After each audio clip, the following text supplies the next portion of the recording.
Good morning, everybody. Welcome again to another Luk'A'Here, y'all podcast with your host, Miss Trina. Today, we're going to dive into our second part of our mental health series. The title of this series is called Healing from Within. Healing from Within. Okay? Because we all got the healed up mask on the outside. We talking about on the inside to work it so that it can manifest on the outside. Yeah, this this discussion is near to me because we got a situation going on, and with that being said, I'm brushing up on all things mental health. I'm brushing up on all things um, that's related to mental health. So, with this podcast, with this three-part podcast, I wanted to get this out there, just so, like I said, it can be on my playlist and I can come back and refresh and redo, add to, take away from, anything that I've already posted, because while I'm doing so much research on it, I'm actually finding new things, new topics that goes with other topics. And I say that to say this. My first video on this subject was very incomplete. And the reason why I say that is because I did a lot of research. Excuse me. I did a lot of research and I was using two different scripts. I had wrote one out already on my first draft, and then the second draft I wrote another one out, and both of them actually tied to each other, so I was supposed to have been using both of them together. But what I wound up doing was just having only one on hand without knowing it before I started. So today I'm prepared.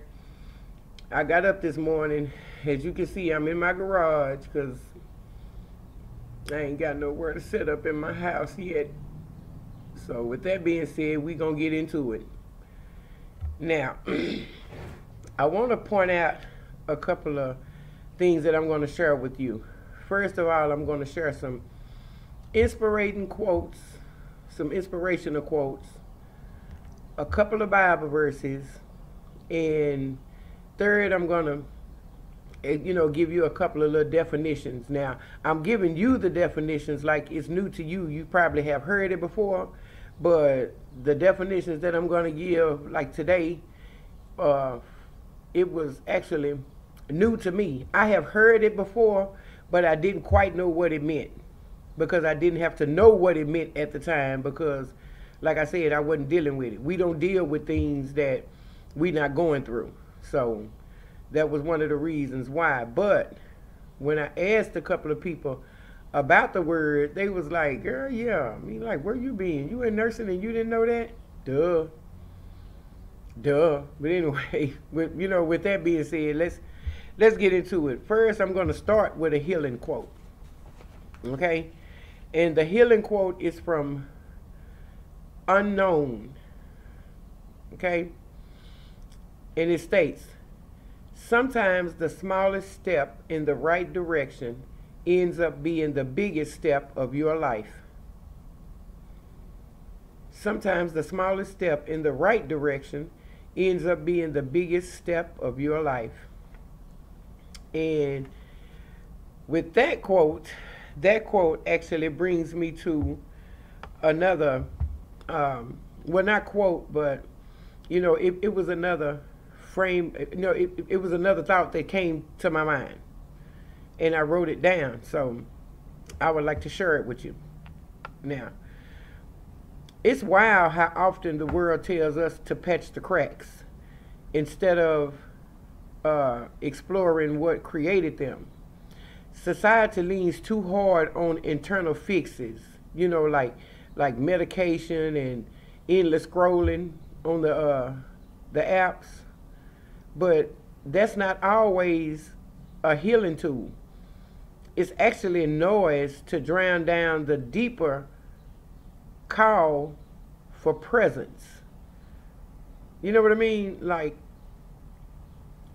You could be feeling a certain way, and the first thing you do is pick up your phone and go scrolling through Facebook, or go scrolling through TikTok, go scrolling through Instagram.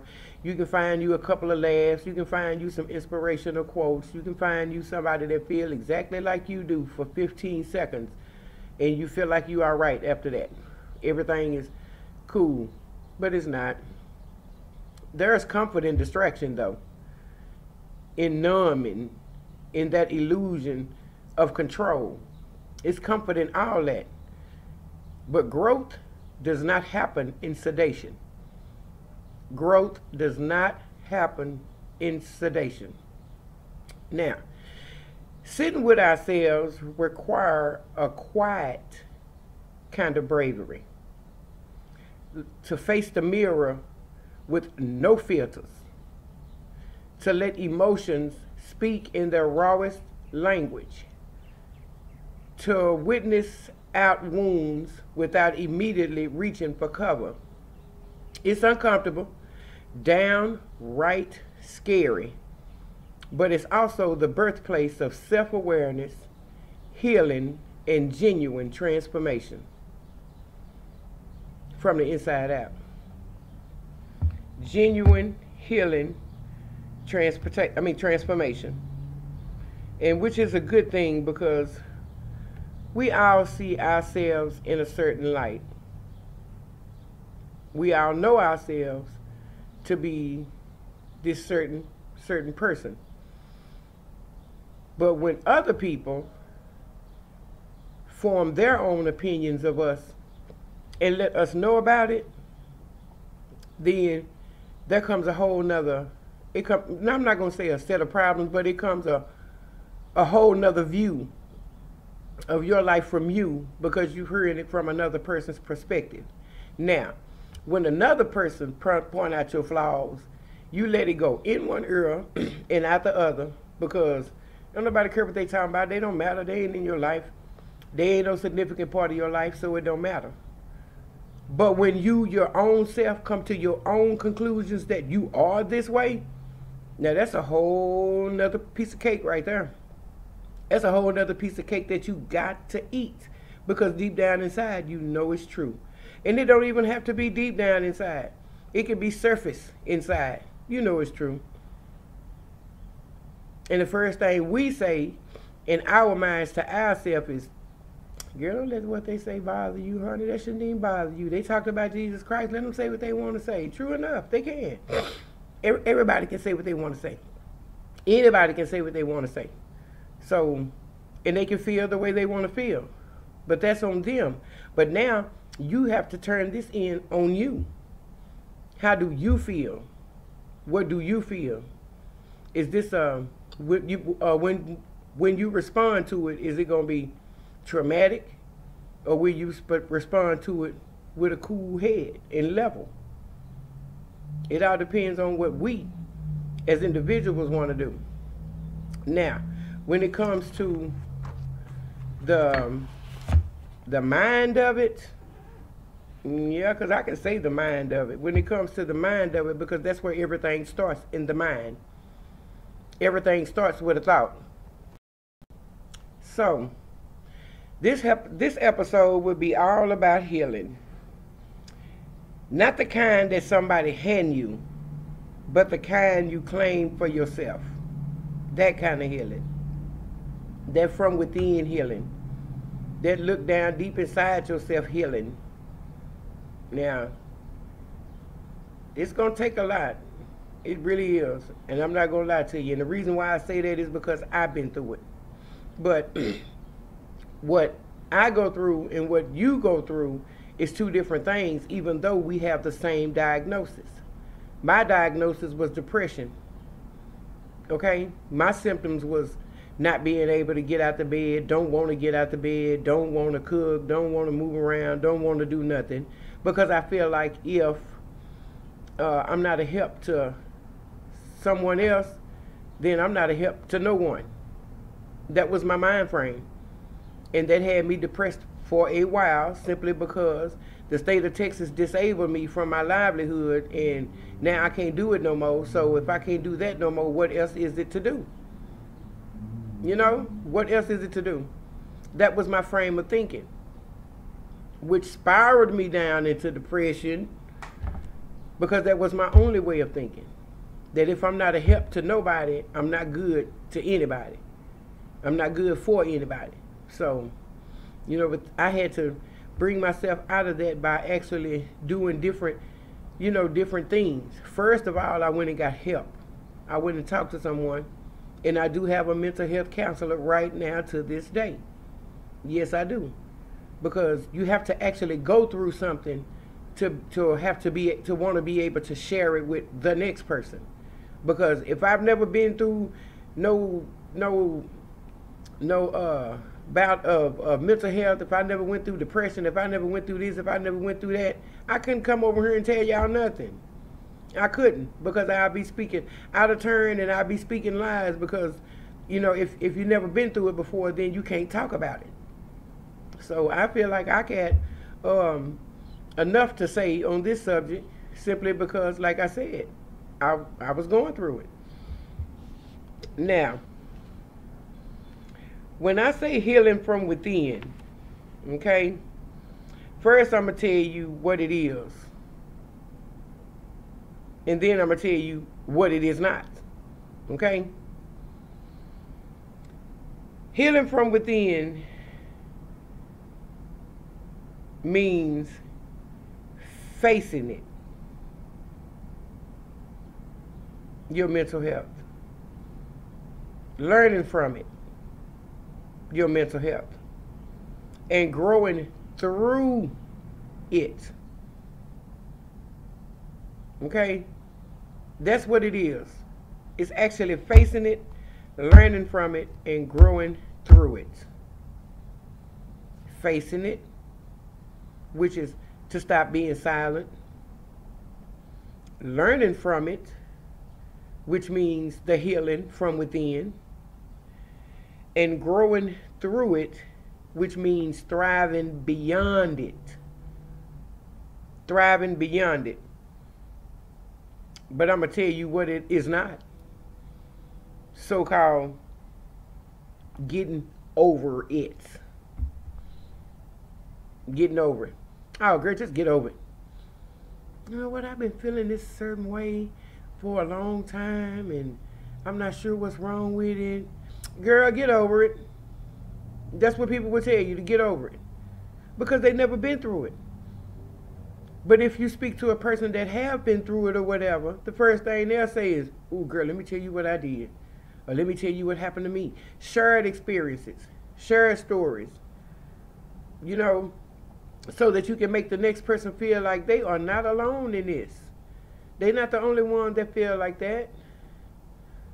So if you can be a ear to someone, just to listen, you don't have to fix it. Sometimes all people need is just an ear. Period. Just someone to listen. Now, there's a lot of barriers for inner healing too. A lot of barriers.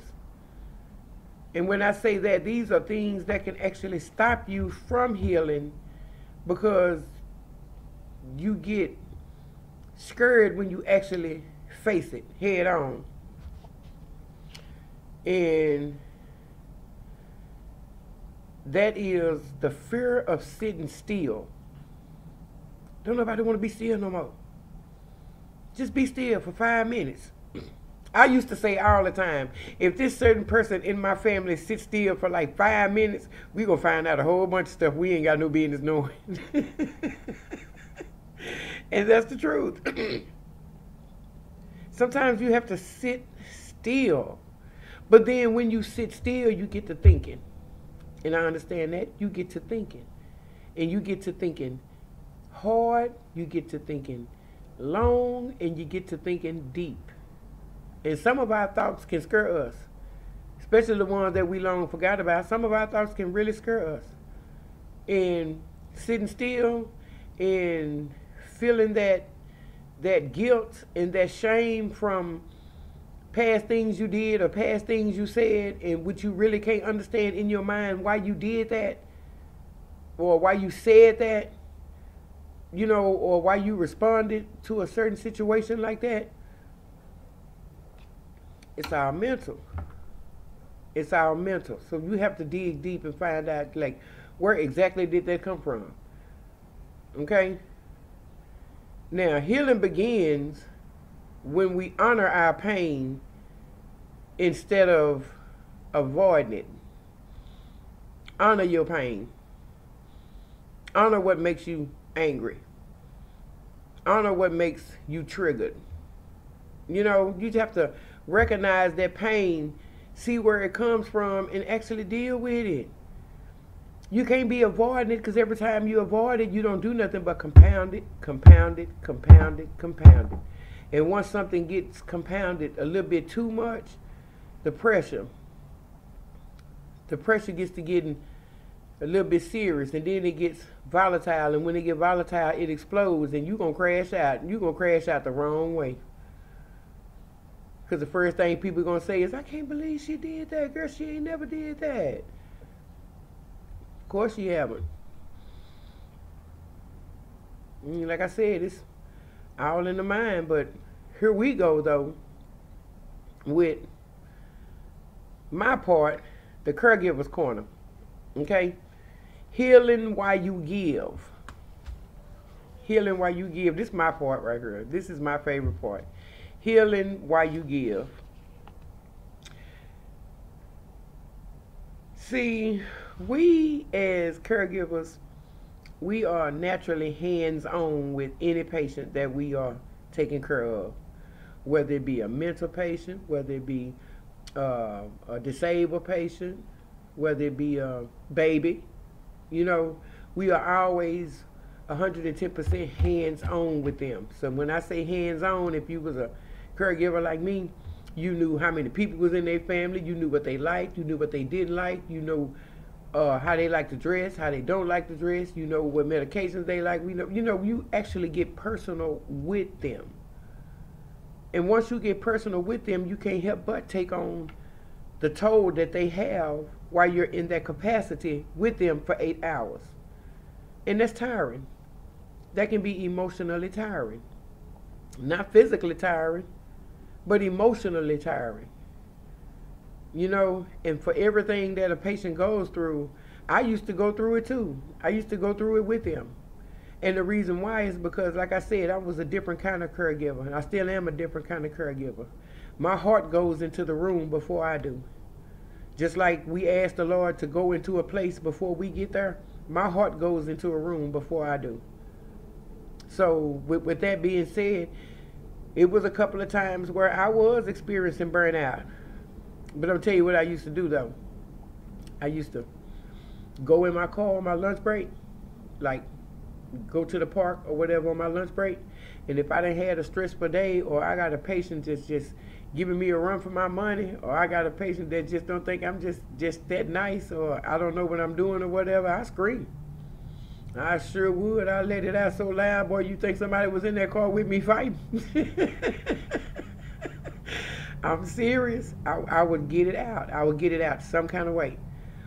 When I first started doing it, I started journaling. Not so much as journaling, but coming home at night, writing down if there was an irate patient, if there was something wrong, if there was something, because I was so big on documentation that any way my day went, I wrote about it at night.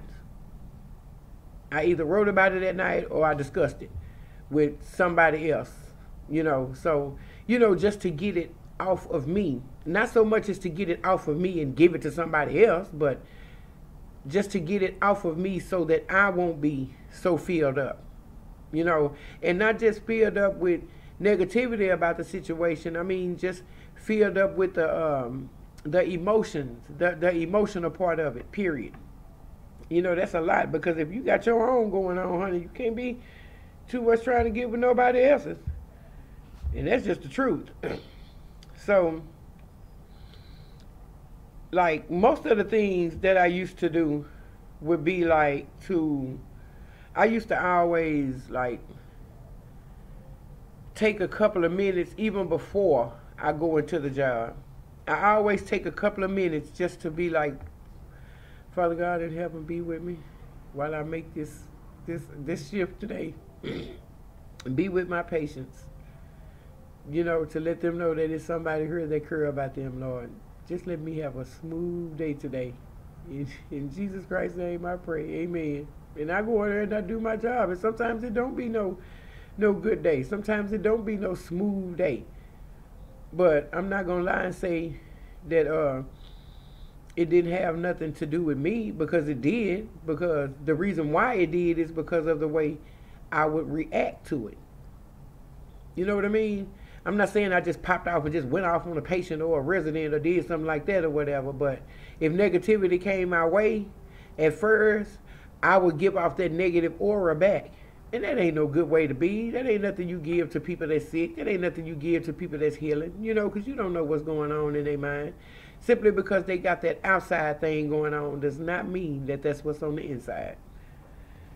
So you have to decipher, you got to have that inner workings in your mind and in your heart that goes hand in hand to let you know that this person don't mean no harm. It's just the way they are because of the situation that they in right now. And like I said, and with them, it's mental. It's our mental. Everything starts with a thought. Now, when was the last time, seriously, any of y'all just felt proud of y'allself? Y'all did something. Y'all accomplished something. Y'all set out a goal and y'all reached it. Y'all mean, like when was the last time y'all was actually proud of yourself? I'm gonna tell you when I was proud of myself. Yeah. And now this ain't no thing about stories, but I'm just gonna tell you when I was proud of myself. When I finally got the help to face my depression, when I finally came to the realization that the person that was functioning in this life, around this house, around my husband, around my family, was not the same person. It was like I was not the same Sean I was 3 months ago. This is the way I'm feeling. And I know I'm feeling this way because it's me. And I know good and well, if I know I like to cook and I ain't cooked in 3 days, if I know I like to get up in the morning early, have my coffee, come in the garage, and I ain't did that in 3 days, if I'm used to kissing my husband goodbye for work in the morning and I ain't did that in 3 days, something's wrong. Something's really, really wrong. But it's good to have a family and support system when you going through a mental crisis. It just really is. It's good to have somebody around you that would, quote unquote, understand. So with that being said, I can just say, be there for people. So, healing practices and inner work. Some people have daily affirmations. They quote scriptures and stuff for the day. And it don't even have to be for the day. It can be, all the time, all throughout the day. Emotional journaling. Like I said, I used to write down stuff that used to happen at the end of the night just to get it off me. Just to free myself up empty myself so more can be poured into me for the next day. And mirror talk. I don't know if anybody ever did this before, but when you look in the mirror, you say, you know what, I believe in you. You can make it today, little mama. You cute, you smart, you gonna manage this. I know it's not a person that's listening to this podcast that haven't never did that, just to reassure themselves that today is going to be a good day. My mind and my body is going to function as one today. One is not going to run off and leave the other, because that's the way I used to feel sometimes. My mind just ran off, but my body's still chilling. Chilling right here. Now, and you can even do a routine check-in on your own self. You know how you call people, girl, what you doing today? You all right today? You routine call and check on people. You can routine call and check on yourself. Go stand in the mirror and do that same thing. What you need today? What do I have to do today to make today better than yesterday? Sometimes you have to ask your own self those questions. instead of other people, so that way you'll be willing to actually want to face the day, want to get up, want to be productive, want to do something besides lay, besides be sullen, besides being, in that dark and brooding atmosphere that we all have found ourselves in at one time or another. Resources are out there. There's a lot of resources available for mental health care. You can call a crisis hotline, suicide prevention hotline. There's a MetroCare has a hotline for crisis. They'll be glad to listen to whatever you got to say, and will point you in the right direction of where you can go get services. Because that's what happened to me. I saw that number on TV and I utilized it. Sure did. And I am better for it. And the reason why I'm better for it is because I can see the change. I can see the tools that I'm using are working. Picking up the Bible and reading scripture. Now, you ain't got to be just reading it now. You can read it all day. Reading it and living it is two different things. Now, I'm not saying when you pick up the Bible and start reading, you're going to automatically get it. Nobody is saying that, but read with understanding. But just don't lean to your own. Now, you people, you are your own safe space. Really, your own safe space. You don't have to invite nobody in. You don't have to just have a whole circle of people that's around you, because some of them can actually mean you no good. Some of them can keep you stuck and stagnant in that frame of mind that you in. Some of them can keep you depressed. Seriously, it is people out there like that, and you can have these same circle of friends all your life and not knowing why they're your friends. Some people just want to be your friends just to see you have a downfall. Some people just want to be your friend because they just don't want you to make it. But that's why you have to decipher who you have around you. And the reason why I say that is because there'll be a lot of talk, especially if you have friends that you guys hang around 4 or 5 deep at a time, or everybody like to go out together to a certain spot, and the same people going out to a certain spot all the time. So that's camaraderie, that's friendship, that's closeness, But then within that group of 5, it could be one. That's all it got to be, is just that one. That one that just rub you the wrong way. And the reason why you don't want to say nothing is because, they cool with everybody else, and you don't want nobody not to have a good time tonight. So when that situation occurs, how about just remove yourself? Why would you want to go out and you have these feelings of animosity toward this person, this same person that you going out with, that's cool with everybody else, but just not cool with you, and you going along just to get along? No, because that person can do something, that person can say something, that person can move a certain way and just straight up trigger you, and before you knew it, you done just went smooth off on this person. Probably done fought him or whatever, tried to fight or something. You just never. Sometimes you have to remove yourself from situations, even if they feel good for a minute. You have to remove yourself from situations. You can't keep putting yourself in the same situations and expecting different results. That ain't no cool thing. So, with that being said, just know that your voice matters, okay? You ain't alone. You ain't broken. You ain't too far gone. You ain't none of that. You just have a mental health issue that you have to address. And when that happens, address it with truth. When you go to speak to these counselors, or you go to calling on the phone to talk to people, just tell people the truth. Because if you don't tell them the truth, they don't know how best to serve you. They only going on what you telling them. If you hear voices in your head, tell them folks you hear voices. If you hear a constant ringing, tell them you hear a constant ringing. If somebody in your family trigger you or make you want to just go off or pop out, just stay away from situations like that, because like I said, you are your own safe haven. You can't have all these people around you, constantly around you, and they mentally drive you ballistic. That ain't no good place to be. Now, with this aspect, the mind and the body is connected. Okay? The mind and the body is connected.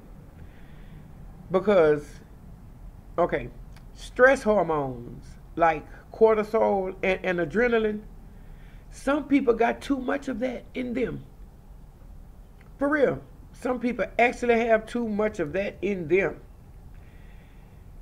But the practical approach is, just to introduce daily habits, to correct with the, to connect with the body, like stretching, like relaxing, deep breathing, or you can just play like instrumental music. It can be classical, it can be jazz, whatever, just no words. Just let it be the music. Because sometimes music is the best therapy. But when the song go off and you still feeling a certain way, that's when you pick up the phone. Because I'm telling you, I would. But some people ask, like, where do the emotional wounds come from?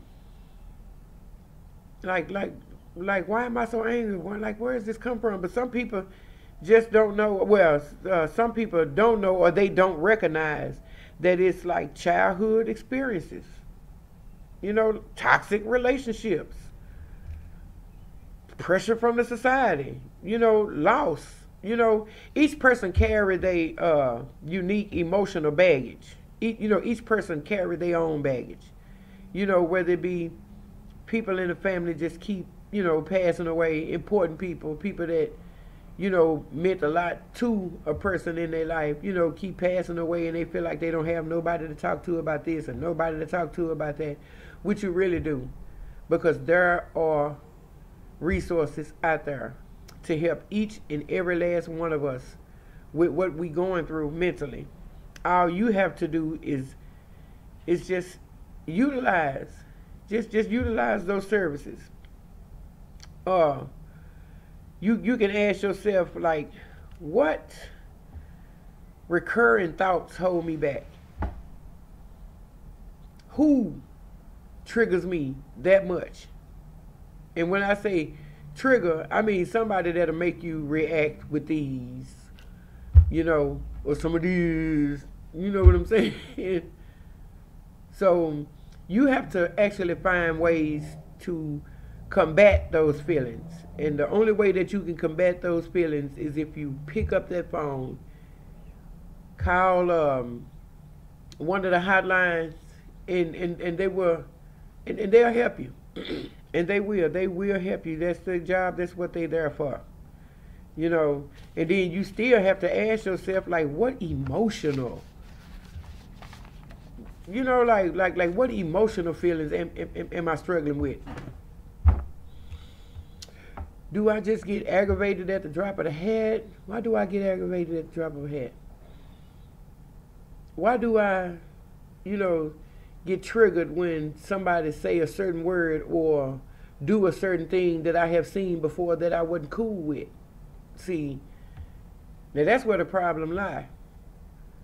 We as humans, family members, loved ones, we don't want to too much rock the boat when somebody done got on our nerves or whatever, unless you just that outspoken. But we don't want to rock the boat. We just want everything to be cool. We want everybody to get along. We want everybody to be loving. But sometimes that just don't happen. And this ain't even no perfect world, so it ain't happening here. The one time you let something slide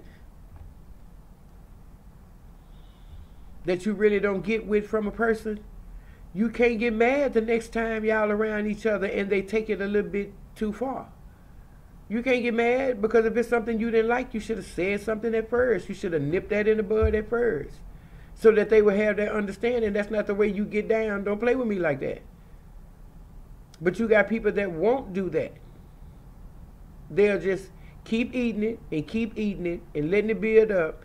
And then here we go with a tragedy.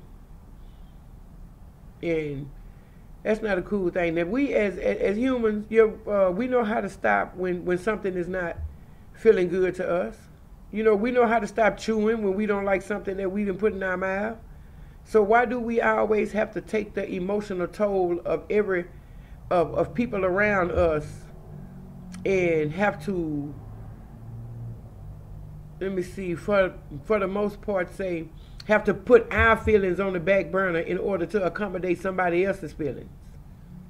That's not cool either. Because once we do that, we ain't doing nothing but telling that person, yeah, you can give it to me, you can give it out to me, I'll take it, I'll eat it, knowing good and well we won't. Because if your plate is full, you don't want nobody to keep piling it on there, and you don't want to keep piling it on there either. Because once your plate get full, and it start running off the sides, you are already about to pop. You are already about to pop. So let me tell you right now, people, just go ahead and clean your plate. Just clean your plate. So that way, whenever somebody puts something on it that you don't like, you can immediately clean your plate. Now, breaking the cycle. That's what we talking about. Breaking the cycle. Generational and learned trauma. And this is what it says, really. Generational and learned trauma. Some emotional wounds aren't even ours. They're inherited from family patterns or societal expectations. Recognizing this allows us to rewrite our own narrative, which is true. Childhood trauma, whatever happened to you as a child that just so-called did something to you, that's what you need to be discussing right now. That's what you need to be digging in, because it all goes back to the beginning. Everything that you go through, every trauma that you experience, every heartbreak, every failed relationship, all of that goes back to the beginning.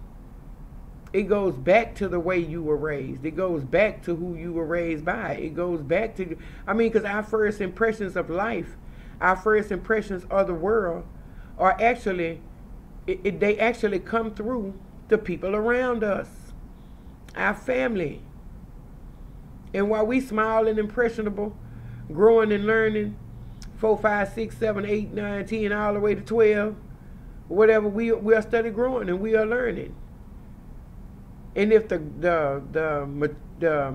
grown-ups around us don't see a change or don't recognize a change in us, how are we going to know? We just little people.